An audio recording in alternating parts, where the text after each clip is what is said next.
Hello, everyone. So thank you for attending this telecom seminar, which is hosted by TII, Technology and Innovation Institute in Abu Dhabi.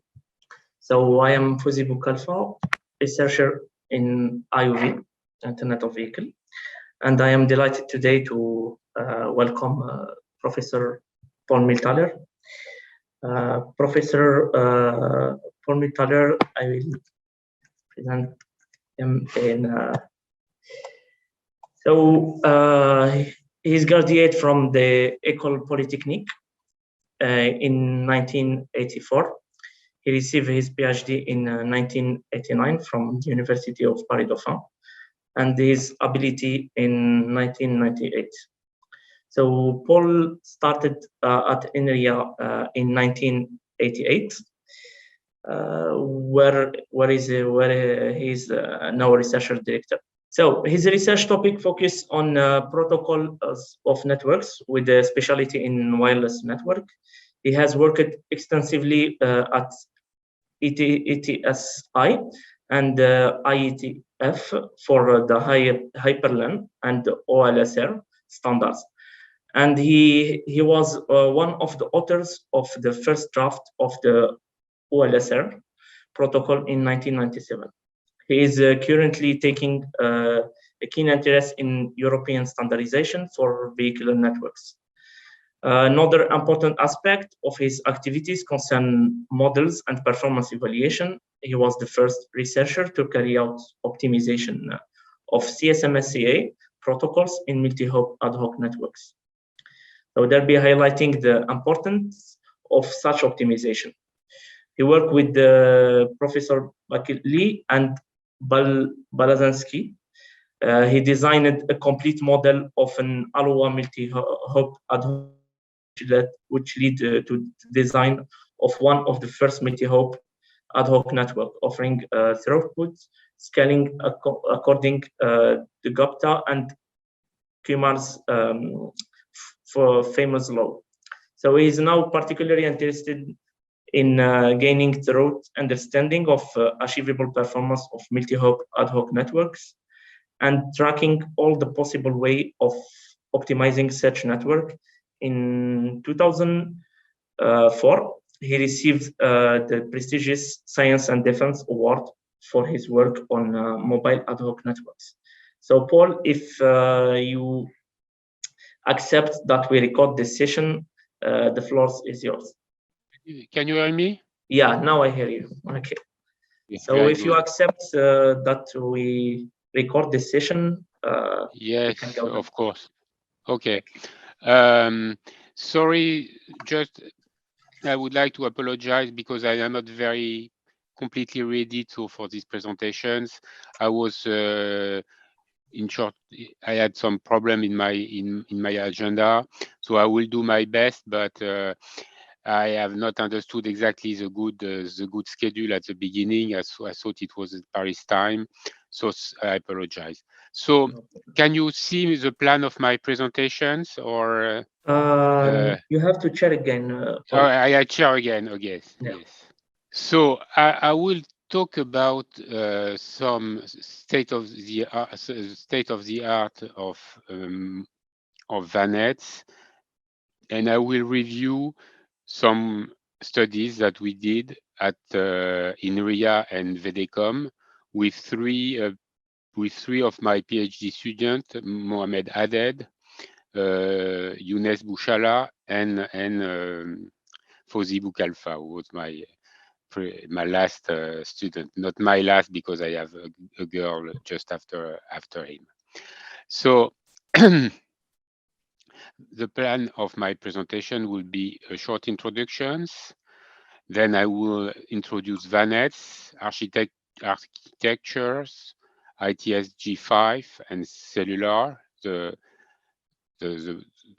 two approach, message and applications. Then I will talk about TDMA protocols in VANETs and what we did for to improve the TDMA protocols that were existing in VANETs what we did for improving them. I will talk about this protocol is called DTMAC, and I will also present a model for DTMAC variants. Then I will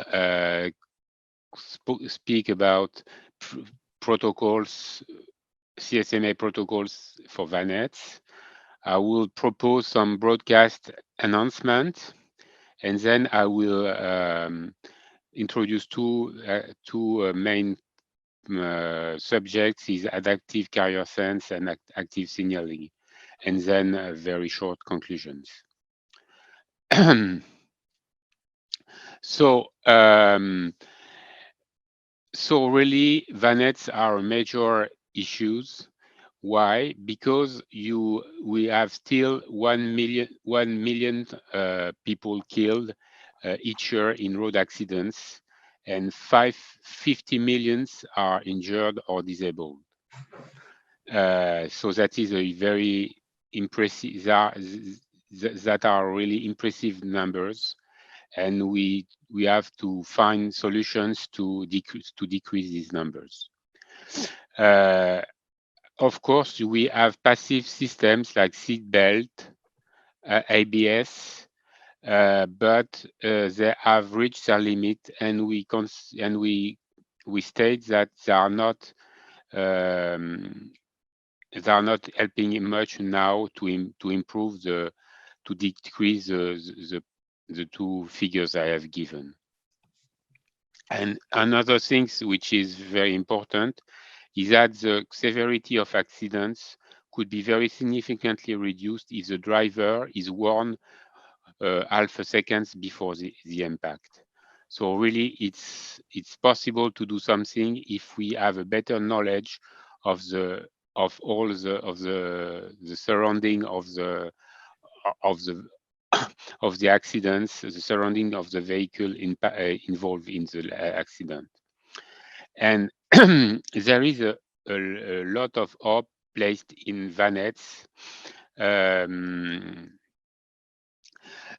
because VANETs can be in vehicles, they can be in road infrastructure, they can be in bicycles or in pedestrians, and all these entities could communicate to prevent accidents. So they are not only devoted for vehicles, but also for other participants on the roads or on the streets.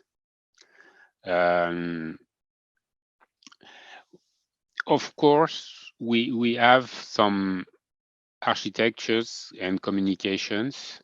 So here I have presented the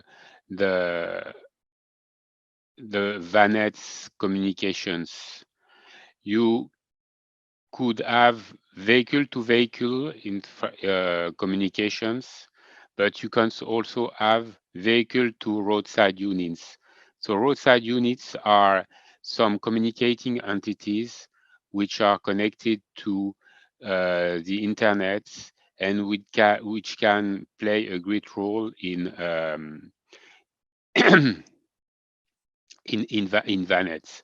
I won't describe that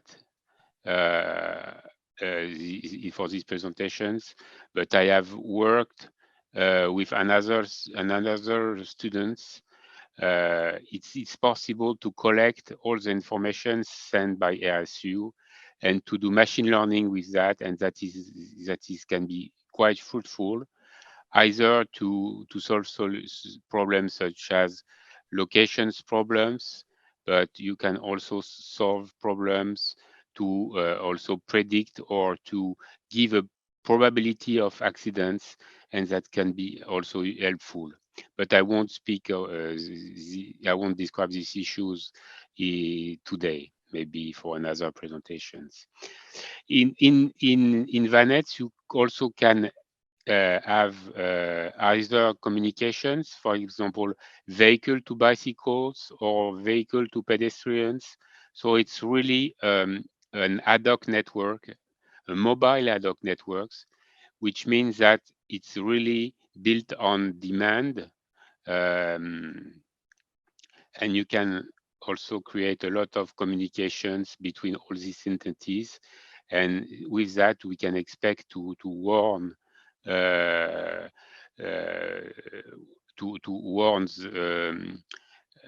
drivers for dangerous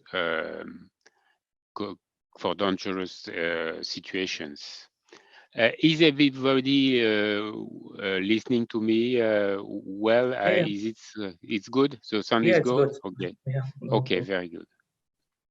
So you have in these VANETs, as I have just mentioned, two domains. The infrastructure domains is domains in the internet which can rule all the servers that can be used in VANETs, and you can have many applications.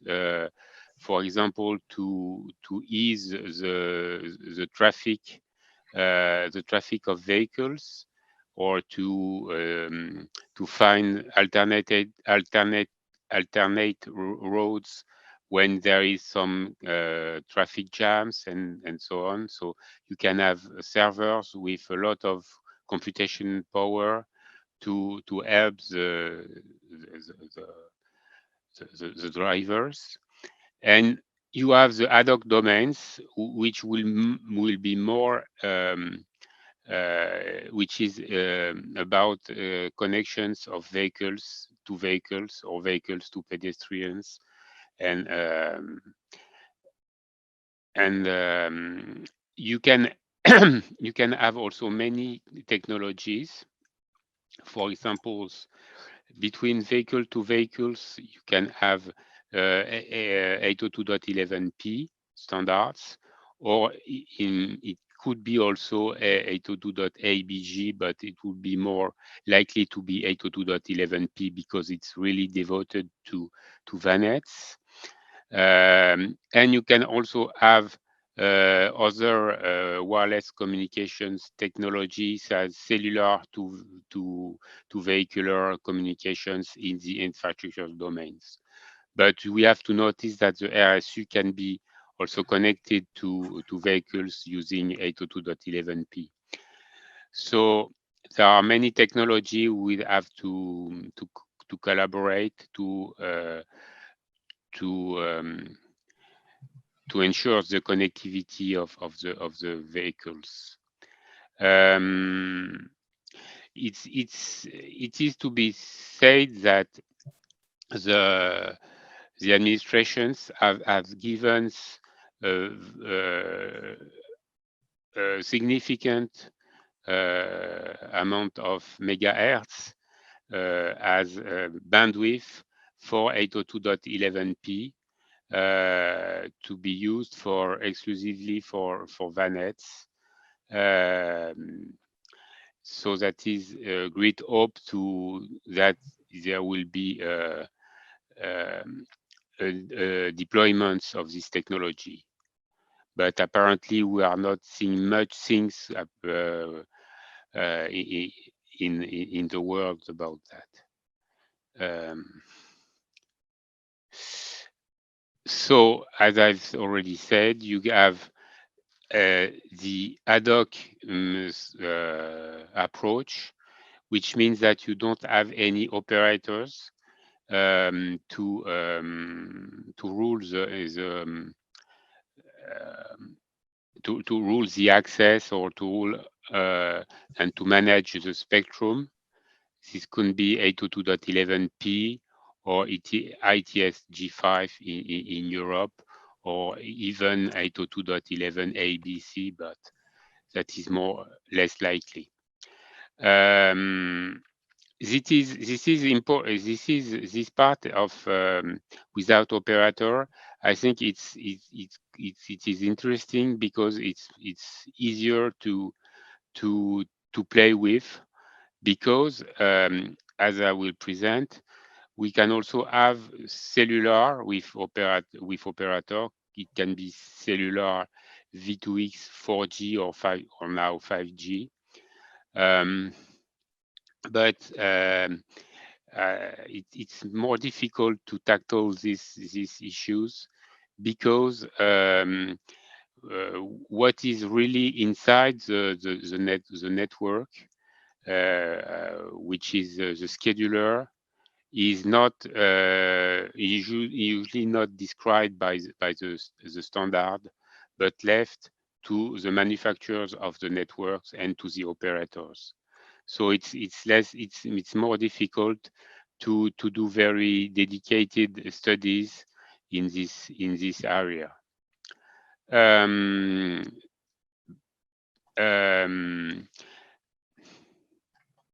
So what motivates my presentations and the work we did at Vedecom is the fact that there have been a lot of criticisms about the 802.11p standards, which is CSMA based, and there are a lot of criticism saying that when the density of vehicle increased too much, the traffic cannot be sent in the network. We have really overload problem in case of high density of vehicles. Moreover, we can see that there have been only a few proposals with TDMA based techniques, and that is also something that we would like to complement. And as I already said, for cellular with operators, it's usually OFDMA techniques, but the scheduling technique is not really described. So it's really the property of the manufacturer of the base stations, and so it's difficult to see exactly how it's working. For instance, you probably know that 5G is pretending to have very good access delay, less than 1 milliseconds. And when I talk to some specialists of 5G, he told me that it is because there are network slice that you can have very good access delay. However, I'm a little bit skeptical, and for me, it is possible, but there should be some restrictive conditions to have such small delays. And maybe that could be some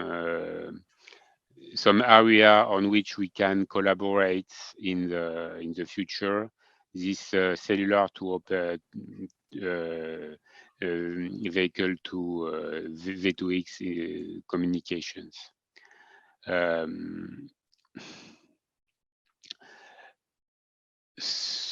So now I will present an announcement of TDMA protocols, which is called DTMAC, for distributed TDMA. Actually, the main that is contributions of my first PhD students, Mohamed Aded, and the idea was to use frames on the roads. So you have TDMA frames for the roads in the upstream directions in the downstream directions, and that was already existing. These protocols where you split the downstreams and the upstream directions of the vehicles, and the TDMA was also the TDMA schemes was also introduced for these applications. But what was brought by my PhD students is the idea to use slots and to use I would say you give slots for given portions of the roads. For instance, the first slots are given the slots in the S0 frames are given to the portion X1 of the roads, but also to the portions X4 or to the portions X6 of the roads. So that actually the slots are shared by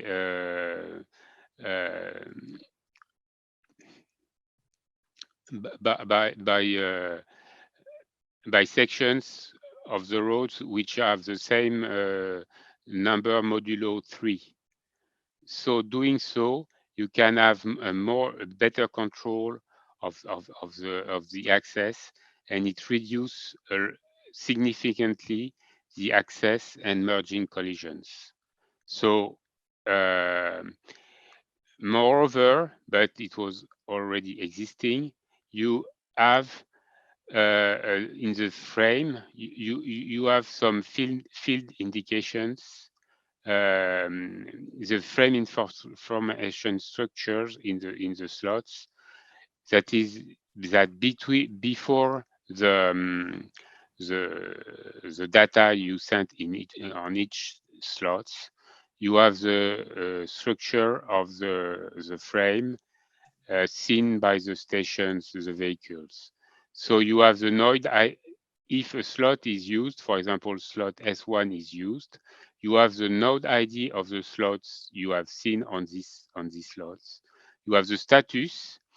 The status can be either good transmission or collisions, and you also have the type of the message, so that every node sends its visions of the frame, of the whole frame, and when you enter the network, you know exactly the status of the frame seen by the other vehicles, and this, of course, is helping much for avoiding collisions, either access or merging collisions. So in the next transparency, I present the gains that can be obtained by DTMAC, which is the protocol we have produced, against the VMAC, which was the standard protocol at the time we did these studies. And you can see that for access collisions, the access collisions are the collisions where you start to acquire slots. So at the when you enter the network, you start to access slots, and so you see that it divides the probability of collision by 1.5 roughly. You have 1.5 less collisions with our protocol than with the standard VMAC protocols. And this is also more interesting for merging collisions. Merging collisions, it is the collisions you have when a node change is positions on the roads. And you see that with DTMAC, you divide it by 5 times nearly the merging collision percentage. So that is very, very interesting. And for the packet loss, it's divided by 1.5, the packet loss. So although the packet loss is not bad because the packet loss percentage is low for either VMAC or TDMA, for DTMAC, but it's nonetheless much better for DTMAC. And that is important to notice it. So it's possible also to use centralized TDMA. So we have proposed a centralized DTMAC systems in which, for example, RSU is controlling the access. It can be also done by some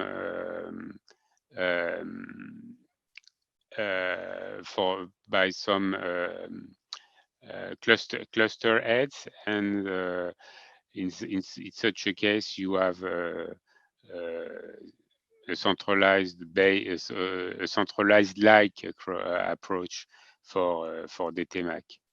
But DTMAC can also be used in multi-hop communications, and we have proposed a model for using DTMAC in multi-hop transmissions. So it's the idea is that either in the same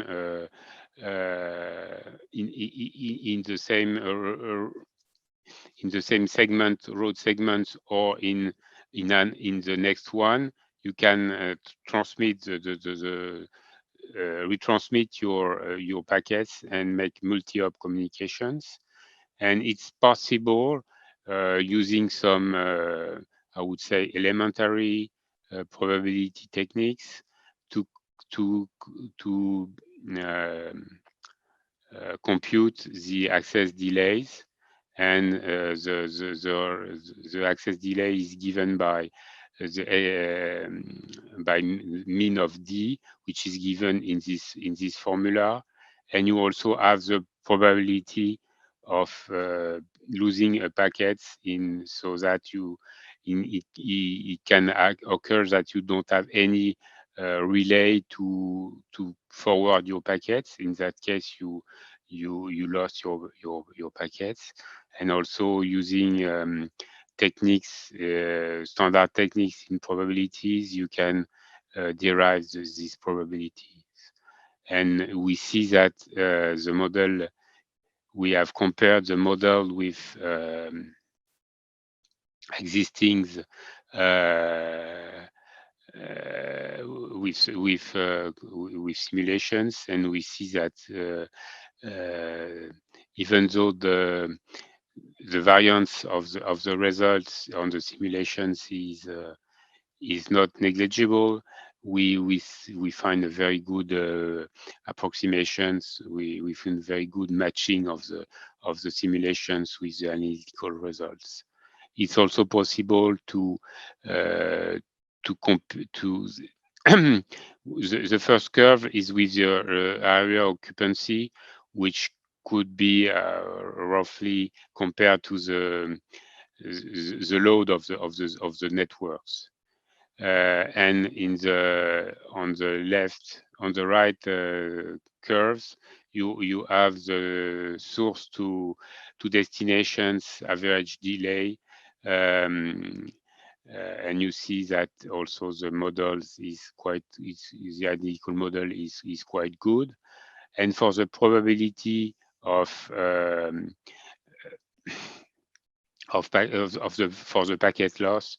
You also find a very good matching of the two approaches, and you see that the packet loss remains very low, because when the load is increasing, the packet loss is nearly zero, which can be explained because you have more and more ability to find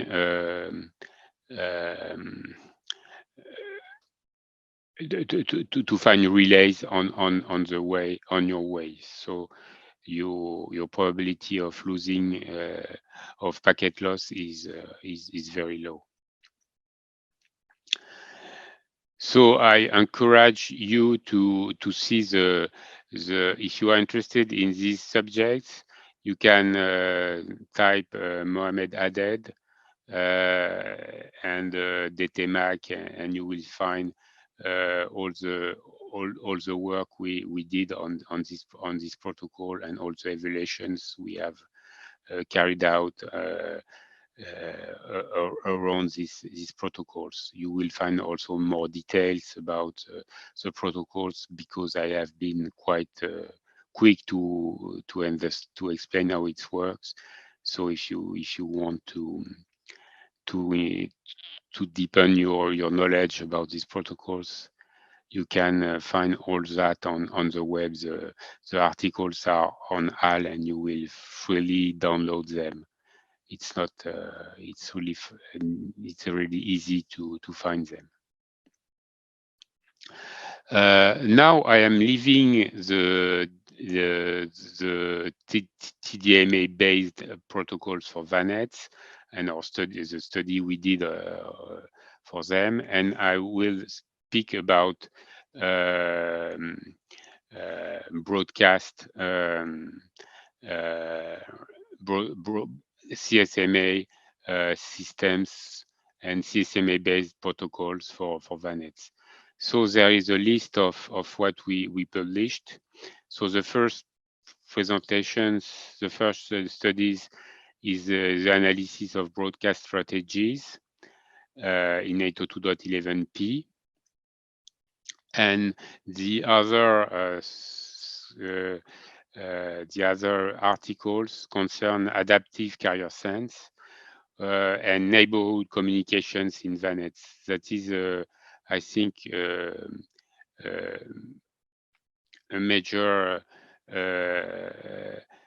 new approach to try to cope with problem of node densities in VANETs.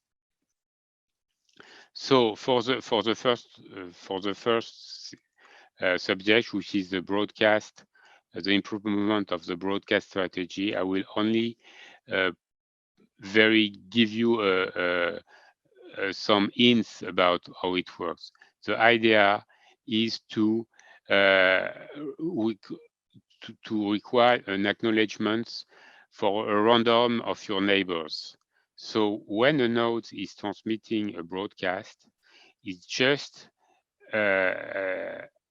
asks that it selects randomly a neighbor, and he asks for some acknowledgements from these very nodes. And doing so, it will really help much to obtain very good percentage of successful transmissions, because it is just like if you add some point-to-point communications. And I've seen that on this. So I have presented the performance where you have this kind of acknowledgements ask to a random neighbors, and when you don't have that, and you see that the difference is very important. Here you have the carrier sense range, which is increasing, which means that actually it is like if you increase the throughput, the input load of your network. So you can really improve the broadcast using such a technique. Now I will present what we did about CSMR and adaptive carrier sense. Actually, we did that using either an approach based on simulations, and we did extensive simulations scenarios with my PhD students Younes Bouchala. So he programmed quite extensively Vehicular Ad Hoc Networks, but we also used some models that are borrowed from a book on stochastic geometry by François Baccelli and Blaszczyszyn. You have the reference on the right on the transparency. So I'm starting now to. So the idea is to use a model to easily be able to compute the essential things, the essential metrics of the systems, and I will describe that in details shortly. So I will start first by the models, which is very, I would say, a standard models for wireless systems. But there will be some very precise assumptions that I will highlight significantly. So the main idea is first that the model is the signal over interference plus noise ratio. This means that the signal that a vehicle received must be greater, the signal divided by the interference plus noise. This ratio must be superior to a given number, which is the capture figures, which is usually denoted as T. We also used functions for the decay of the signal on 1 over R at the power of beta, where beta is the decaying factors. In what we did, we have neglected the white noise, but this can be taken easily in the model. That is just for simplifications. Also, we use some relay fading effect of parameter mu. That is also simplifying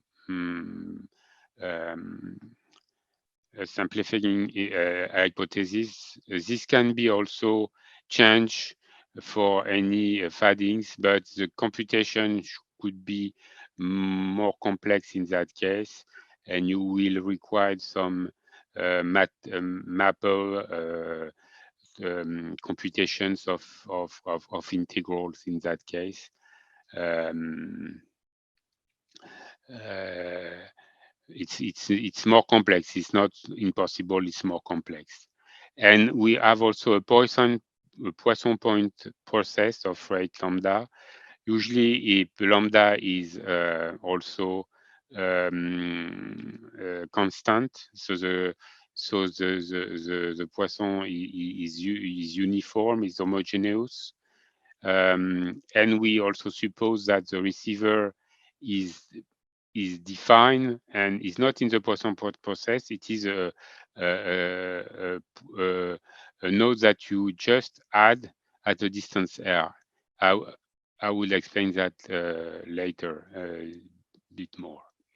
That is really, I think, I would say, some very traditional assumptions for a model.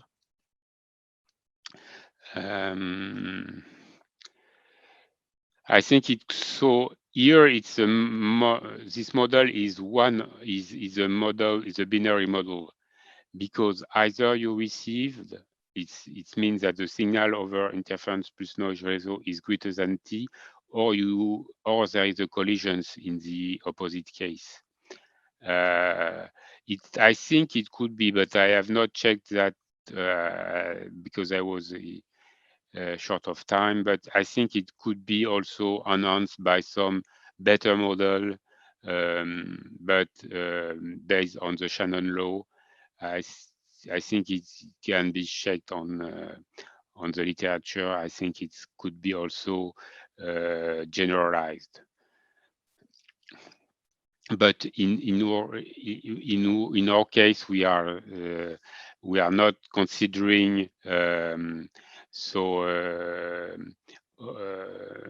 automatic rate adaptations. We have at a given transmission rate, and we received or we don't receive the packet.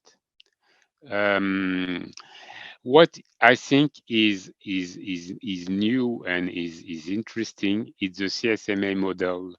It is modeled by a Matern selection process, which means that in your Poisson point process, you give some marks to the nodes, and the nodes with the smallest marks within his carrier sense regions would be selected as the node which will transmit.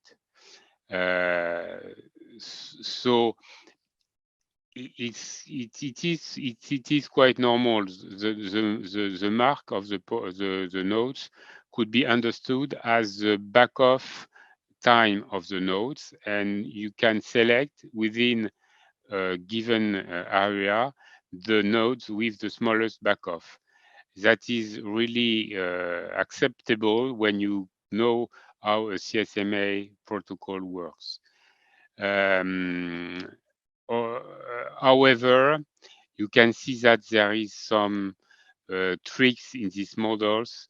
You have a small over eliminations, because nodes which are eliminate of the process, of the selection process, can themselves eliminate other nodes, as they should not do it in the real life.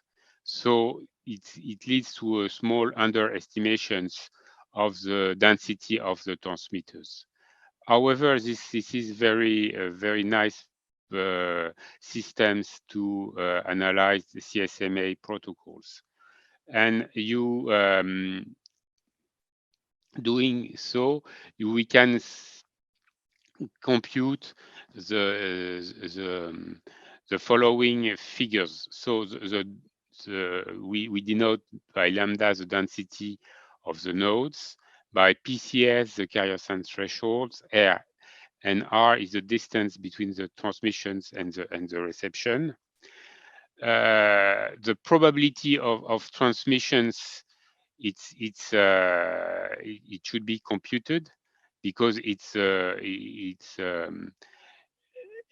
is of course, if your carrier sense threshold is very high, is very low, you have a very small transmission probability, and in the contrary, if your carrier sense is very high, you have a very high transmission probability.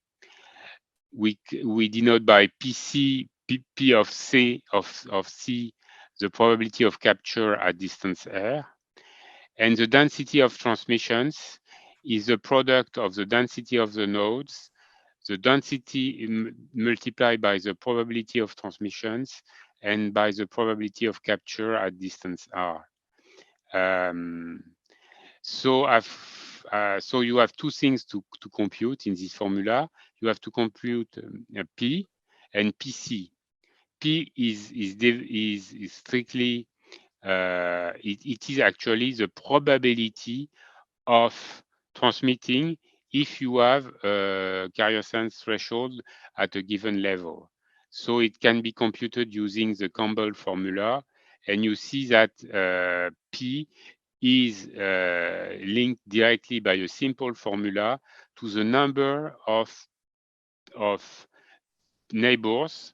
By neighbors, I mean the nodes which you sense in your vicinity higher than the carrier sense threshold.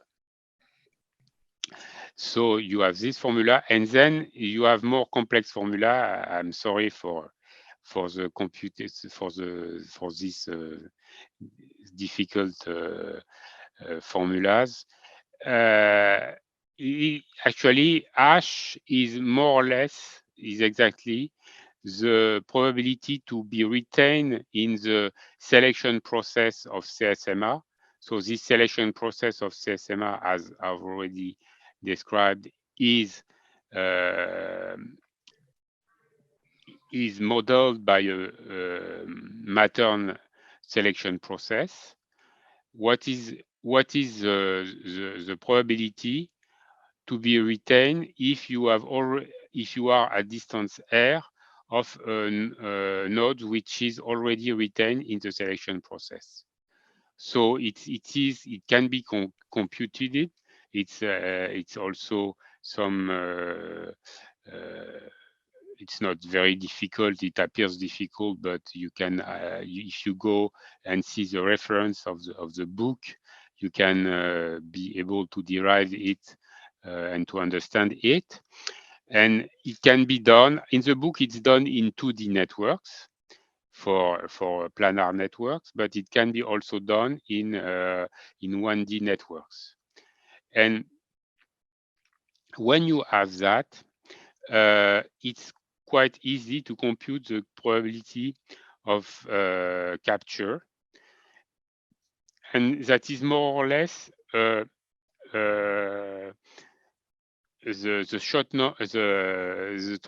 Laplace transform of the short noise of the transmitting nodes, so that you understand what you have under the integral, the factor h, which gives you the probability to be retained as a transmitter in the process. So you have the two computations, either for 2D or for 1D networks. So it's very interesting because why? Because you can compute the density of transmissions with success of the process, and so that it's possible using the parameters of the model to compute everything in these models. And so what happens if you do that? You have this kind of curves with a maximum which is given for a given level of the carrier sense. And don't forget that the carrier sense is something which can vary a lot, so that even if this curve presents a maximum which is not so pronounced, if you vary more the carrier sense levels, this maximum which will be much more pronounced. So that you do see that the density of successful transmissions is really heavily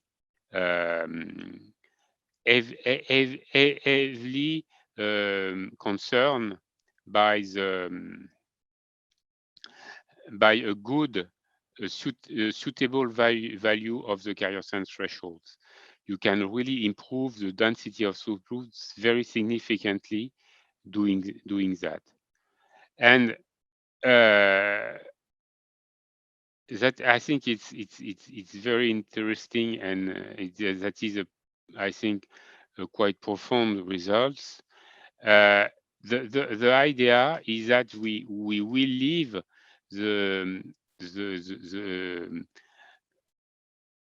a general model where you have random neighbors. When you have a lot of neighbors, the idea is to focus on neighborhood transmissions, which means that your receiver will be at as your typical closest neighbor, which means that in 1D network, the typical distance between the nodes and its closest neighbor is of the order of 1 divided by lambda. So now we just want to consider the transmissions to a typical network, to a typical node, which would be at the distance of 1 over lambda of your cars. So it means that you are losing a general transmission models, and you are just focusing on transmitting the best way to transmit to your closest neighbors.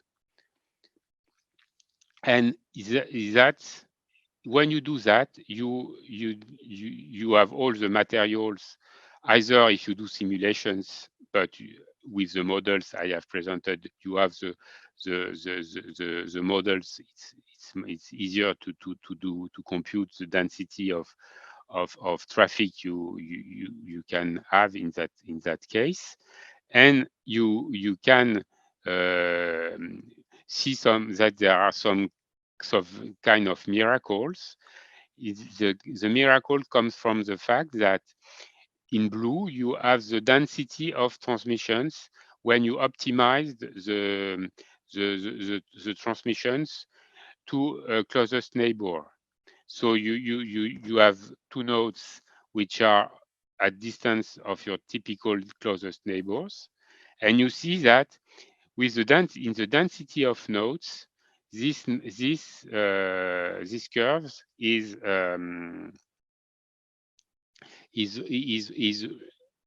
there is some scaling. It scales with the density of nodes. This means that if the density of nodes increase, you increase your transmissions, the value of your density of transmissions. I'm sorry to interrupt you, but we almost okay. If we can go faster, then we will. Okay, sorry. I think it was more. I should have. Okay, sorry. So okay, we should start finish at what you time? can continue. Just maybe faster to have a question because people. Okay, I understand. Sorry, I thought that it was so you have a scaling with the density of the nodes. That is very interesting, I think. So I will go further faster for the rest. Okay, thank you. Sorry. So you see that the now I have some using some. It's also possible to use these models, these Markov models, to study directional antennas, and you see that with directional antennas, you can, in that case, you use Aloha, not CSMR, but Aloha with directional antennas, and you see that you can increase a lot your density of successful transmissions.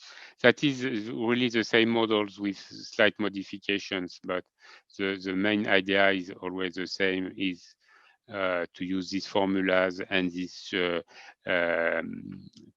short noise models. Okay, so you can see that with directional antennas in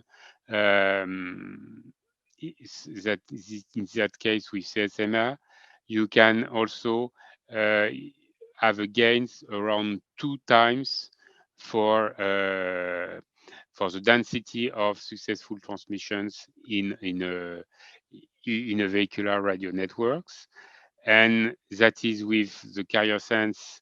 You vary the carrier sense. You also see that you have also a maximum for the carrier sense, as I have said it previously. The gain also is varies with the carrier sense the density of transmissions. It's versus, there is a mistake. It's not the carrier sense threshold at the bottom of the figures. It's the decay, the transmission decay. You see that the transmission it is quite insensible to the transmission decay. And here you have also the sensitivity of the gain with the directional antennas with the capture threshold, so the parameter T of the model.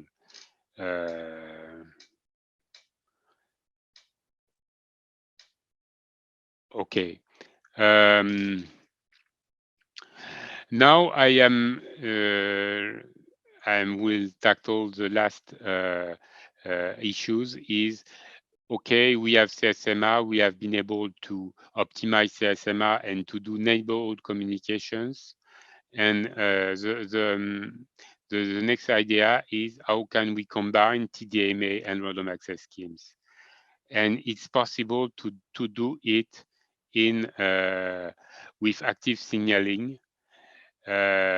Actually, we will use TDMA system to have slots and to can reserve slots, and we have signaling burst in the beginning to rule the collisions.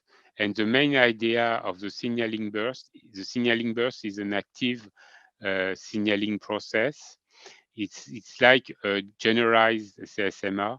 So when you transmit burst, it can, if you see in the same time when you are on receptions that you see that there is an active signaling which is said, you have lost the selection process and you should try for another slot.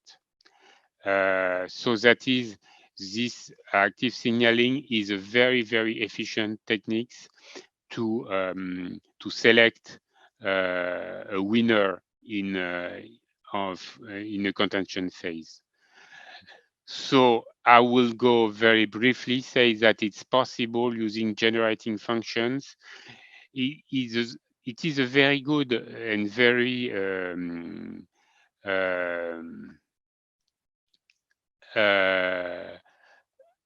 it's a very as actually the selection process is based on a logarithmic selection of the it is actually like stack algorithms or tree algorithms. So this kind of algorithms can be very easily analyzed using generating functions. And here you have the formula of this analysis. So it's possible to have very good approximations, and you can find the probability that there is G vehicle still in the selection process during the mini slot I. And as the mini slot is increasing, you have the idea is that you should remain with one and only one contenders, so that you have do a very good selection process. So it's possible to do it and to compute it, and then to compute the probability of collisions. And you see that the probability of collisions is depends on these generating functions. It's quite you have quite good matching between the results of simulations and of analytical models. And it is at the expense of some thinking, deep thinking. It's not so easy, but you can do it also if you have problems during the detection burst. You can either miss the detections, or you can also sense a ghost signal, and so be kicked out of the selection process, as there is no actually any contending. So it's possible to do it, and you have very good matching between the simulations and the so you see. And just I would like to say that the main problem is more ghost transmissions than missing detections. If you miss detections, the protocol can really adapt well, but if you have sensing ghost signal, you may happen to a situations when there is no there is no transmitter selected, because you are over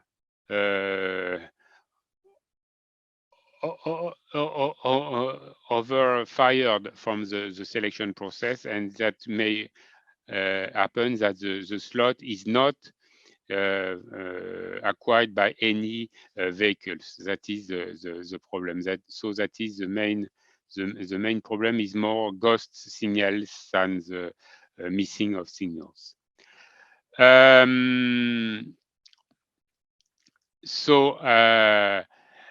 Okay, I'm coming back to my conclusions. So we have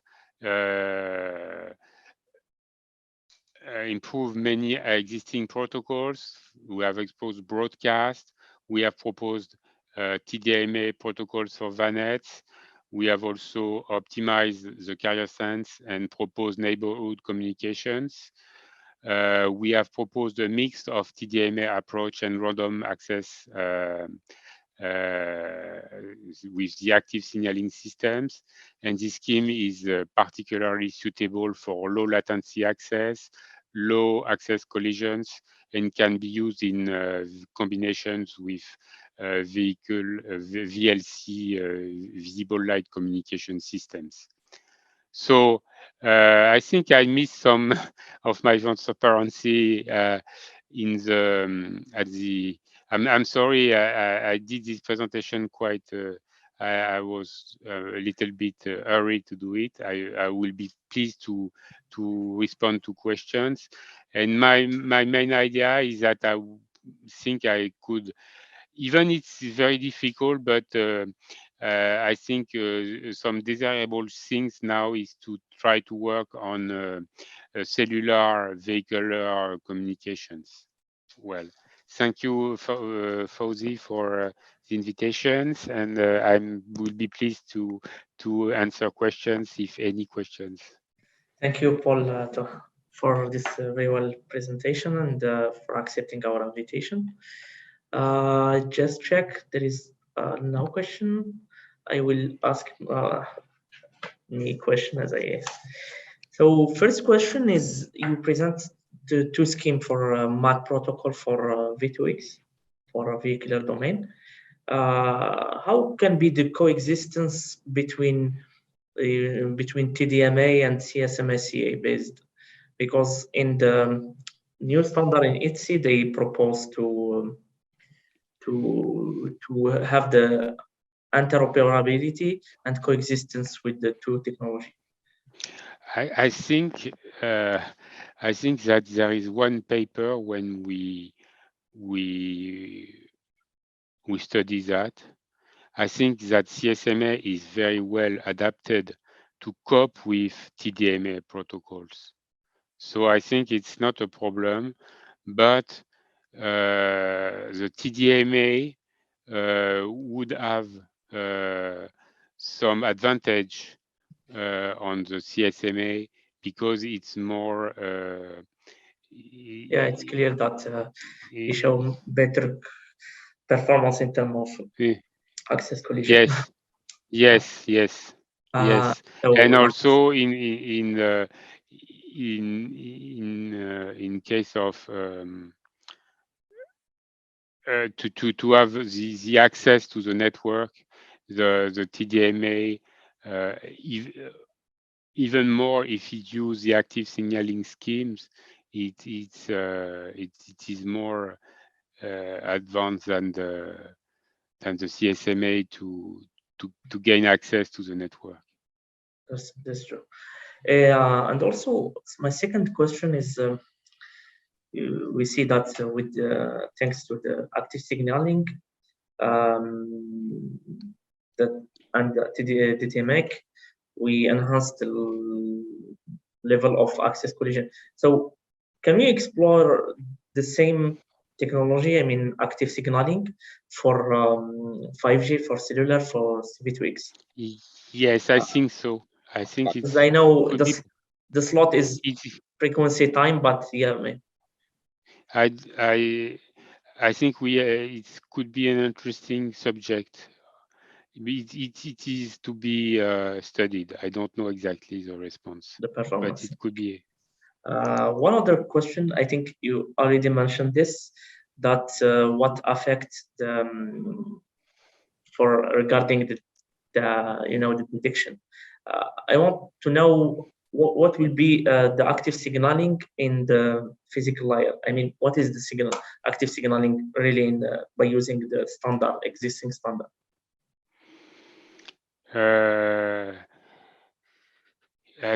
I don't know exactly how to respond By using to that. OFDM, maybe symbols. Yes, and yes, I think yes.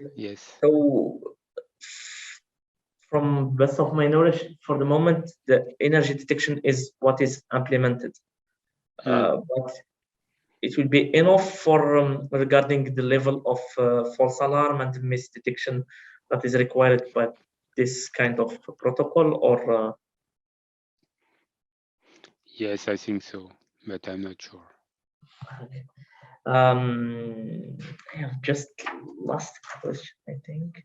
Yeah, maybe the idea also can imagine to use this for CV2X, and especially for the paper for Multihop with by exploring the active signaling for as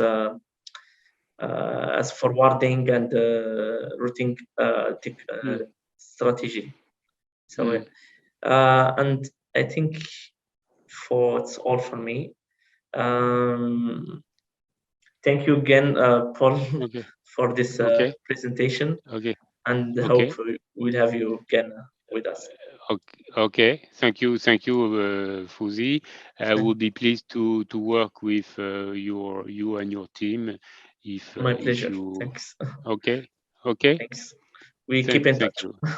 Okay. Goodbye. Thank you for everybody. So I'm sorry I missed this 1 hour. I thought that it was more at the beginning. So but next time I will. No worry for people here. Thank you. Okay. Thank you very much. Bye bye.